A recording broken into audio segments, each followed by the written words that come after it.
So even if you don't have a lot of money, I'm going to show you how to make money with options contract by not even investing that much. So here I invested $150, made 32%, which is $47 in just 3 hours, kind of like how this commenter did also. So this morning I sent out a text message to all of our members letting them know I'm going to be entering this trade. CCJ, $22 calls, 722 at 1.4. Now I want you to remember the date and the dollar amount in your head. So here's what I do. I go on the CCJ stock page, click on that button that says trade. You see a button that says trade options. If you don't have that button, you have to go in your Robinhood settings and upgrade your account. Now, when you're here, I want you to keep two things in mind, right? The date, look up top, scroll to the date, and you also click on the $22 call. You look at the price right now, it's at 1.95.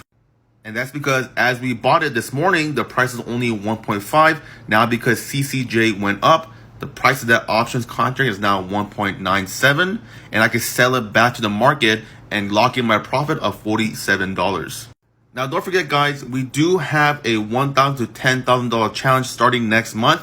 But if you want to get in on our service right now, our first month is only $1 because I know a lot of you guys have small accounts, so I'm not going to charge you the full price right now. So click the link in my bio. It'll take you here, and you click that very first link, and it'll take you to the other page, and you'll sign up for $1, and I'll see you soon.